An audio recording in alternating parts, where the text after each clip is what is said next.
नमस्कार, फाइटर समाचार में आपका स्वागत है। पेश आज 15 जनवरी दोपहर 3 बजे राजस्थान की खास खबरें।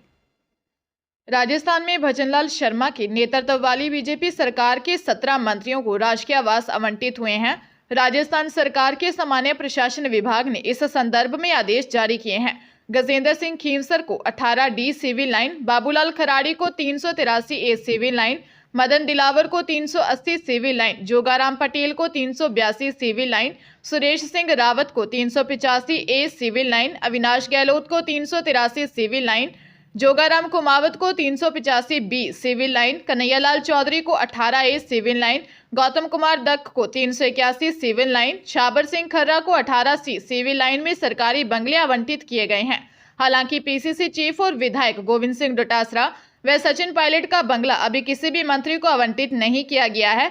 ऐसे में इनके बंगले के आवंटन मंत्रियों को आवंटित किए जाने पर संशय अभी भी बरकरार है। हरियाणा के करनाल में पहलवान की हत्या उसकी मुंबई की गर्लफ्रेंड के मानसिक दिव्यांग पति ने की थी। इसका खुलासा आरोपी गर्लफ्रेंड की गिरफ्तारी के बाद हुआ है। पुलिस के मुताबिक कत्ल वाले दिन पहलवान कृष्ण अपनी गर्लफ्रेंड मुंबई की जरीना खान और रानी के साथ उसके घर में शराब पार्टी कर रहा था। इसी दौरान रानी के पति करमजीत ने खाना मांगा। रानी ने बॉयफ्रेंड के चक्कर में उसे नजरअंदाज किया तो उसे गुस्सा आ गया। उसने डंडा उठाकर पहलवान के सिर पर जोर से मार दिया, जिससे उसकी मौत हो गई। इसके बाद रानी ने दिव्यांग पति के साथ मिलकर शव को खुर्द-बुर्द करने का प्रयास किया। पुलिस के मुताबिक महिला ट्रेन से फरार होने की ताक में थी, लेकिन उसे अंबाला रेलवे स्टेशन से पकड़ लिया। दरअसल संगोद गांव में शाहपुर गांव निवासी 34 वर्षीय कृष्ण का शव उसकी गर्लफ्रेंड जरीना खान के घर मिला था। पूर्व सरपंच ऋषि पाल ने बताया कि कृष्ण के जरीना खान से प्रेम संबंध थे। इसके बारे में पूरे गांव को पता था।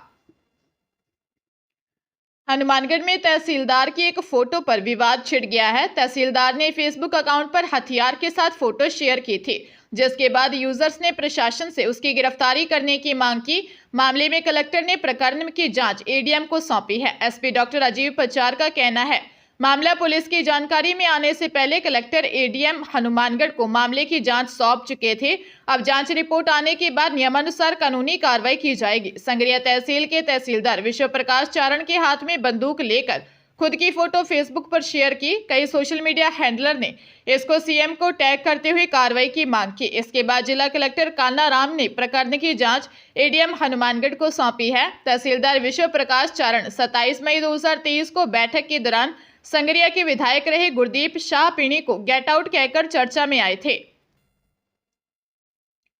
प्रदेश में सड़क सुरक्षा पर हर साल करीब 40 करोड़ रुपए खर्च होने के बाद भी मौतों का आंकड़ा घटने की अपेक्षा बढ़ रहा है। वर्ष 2022 में 23,614 सड़क हादसों में 11,104 लोगों की मौत हुई है।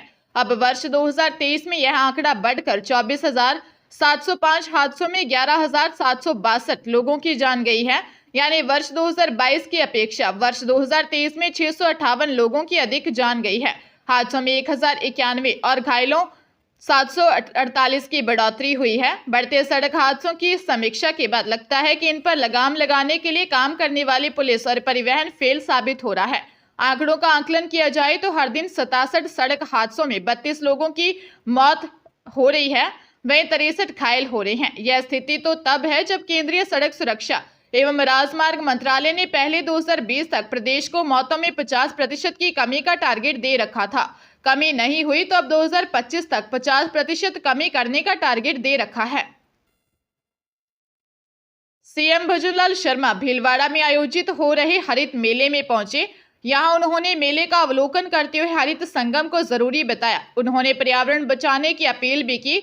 उन्होंने इस परंपरा को वैदिक काल से चली आ रही परंपरा बताया। सीएम ने यह जन सुनवाई भी की। सीएम ने कार्यक्रम में कहा, वैदिक काल से ही पर्यावरण और वृक्षों का संरक्षण आवश्यक है। ऋषि मुनियों ने वृक्षों के नीचे ही तपस्या की है। वृक्ष हमारे जीवन का हिस्सा भी हैं।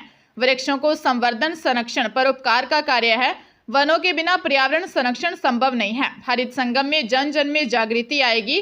इस दौरान उन्होंने 363 लोगों के साथ दिए उनके बलिदान को भी याद किया। सीएम ने मंच से संबोधन देते हुए कहा, जंगल की अपनी व्यवस्था होती है, सभी जानवर उसी में रहते हैं और व्यवस्थाओं के साथ चलते हैं। हम प्रकृति का सम्मान करेंगे तो हमारी आने वाली पीढ़ी सुरक्षित रहेगी।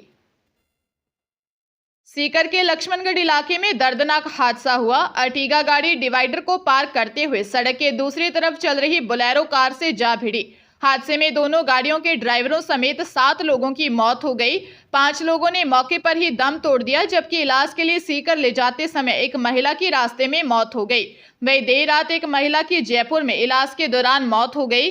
हादसा जिले के जयपुर बीकानेर NH-52 हाईवे पर हुआ। सूचना पर लक्ष्मणगढ़ DSP धर्माराम मौके पर पहुंचे और जानकारी ली। हादसे के बाद सीकर से सांसद सुमेधानंद सरस्वती भी मौके पर पहुंचे। पुलिस ने बताया कि मृतकों में 30 वर्षीय केशरी देवी निवासी गुरारा, 9 वर्षीय यतिका गुर्जर निवासी चैनपुरा दादली, मूलचंद निवासी खरियावास, सरिता गुर्जर निवासी दातला, रणवीर सिंह उर्फ निक्कू निवासी झाड़ोद, मौलासर, सुरेंद्र भूरिया और 50 वर्षीय सुगनी देवी निवासी दातला शामिल है। केंद्रीय माध्यमिक शिक्षा बोर्ड ने केंद्रीय शिक्षक पात्रता परीक्षा यानी CTET जनवरी 2022 परीक्षा के शहरों की सूचना पर्ची जारी कर दी है।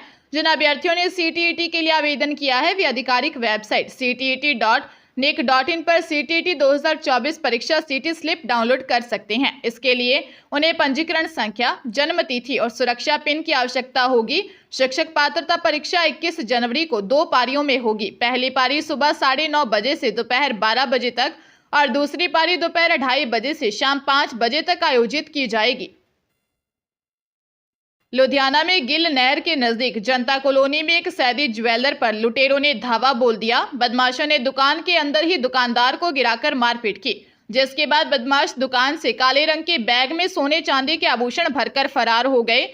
दुकानदार ने विरोध किया तो जाते हुए बदमाश दुकान के बाहर हवाई फायर कर गए। दुकानदार जगदीश ने कहा कि वह दुकान पर कुछ ग्राहकों को सामान दिखा रहा था। ग्राहकों के जाने के बाद अचानक 2 बदमाश दुकान में घुस आए। बदमाशों ने उसे चांदी के आभूषण दिखाने के लिए कहा। इतने में 3 युवक और दुकान के अंदर आ गए। इसी बीच लुटेरों ने उसे पिस्टल दिखाई और मारपीट की, जिसके बाद लुटेरे बैग में सोने चांदी के आभूषण भरकर फरार हो गए। सदर पुलिस मामले की जांच कर रही है। बीकानेर के छतरगढ़ थाना क्षेत्र में महज 7 साल की बच्ची से दुष्कर्म करने के आरोपी मामा को डॉक्टर्स और पुलिस की तत्परता से हाथों हाथ हिरासत में ले लिया गया। दरअसल मामा अपनी भांजी को लेकर पहले PBM अस्पताल पहुंचा और बच्चे की ब्लीडिंग की शिकायत की गई। तुरंत इलाज करने की मांग करते हुए मामा ने अस्पताल में हल्ला मचा दिया। डॉक्टर्स ने कहा कि इसके लिए मेडिकल बोर्ड गठित करना पड़ेगा। बच्चे का गायनी डिपार्टमेंट में इलाज होगा। डॉक्टर्स ने मामा से पूछताछ की और उसका नाम और पता लिखा। उसे गायनी में दिखाने के लिए बोला। वो वहां से नया शहर थाना क्षेत्र में स्थित हॉस्पिटल पहुंच गया, जहां बच्चे की स्थिति देखकर डॉक्टर्स ने तुरंत पुलिस को सूचना दे दी। ऐसे ही भवानी सिंह तुरंत अस्पताल पहुंचे। पुलिस को देखकर मामा फरार होने लगा, जिसे पुलिस ने दबोच लिया। पुलिस ने मासूम से पूछा तो उसने बताया कि मामा ने 2 बार उसके साथ गलत काम किया। SP तेजस्विनी गौतम भी तुरंत मौके पर पहुंचे। फिलहाल पुलिस आरोपी मामा से पूछताछ कर रही है। भरतपुर के नवगठित डीग जिले की DST टीम ने नगर थाना इलाके से सेक्सटॉर्शन के ठग को गिरफ्तार किया है। आरोपी की तलाश आंध्र प्रदेश पुलिस कई दिनों से कर रही थी। आरोपी की गिरफ्तारी के लिए आंध्र प्रदेश की पुलिस ने कई बार दबिश भी दी, लेकिन आरोपी को गिरफ्तार नहीं कर पाई। DST टीम और नगर थाने के जाब्ते ने आरोपी को 3 mobile, 4 ATM, 1 pan card, 1 chequebook, 2 bank passbook के साथ गिरफ्तार कर लिया। पुलिस को सूचना मिली कि 35 वर्षीय रिजवान निवासी फरास्का थाना जलूकी डीग नगर पंचायत समिति के पीछे छुपा हुआ है। इसके बाद पुलिस ने आरोपी की घेराबंदी कर उसे गिरफ्तार कर लिया। आरोपी लगातार लोकेशन बदल रहा था, इसीलिए वह पुलिस की गिरफ्त से बच रहा था।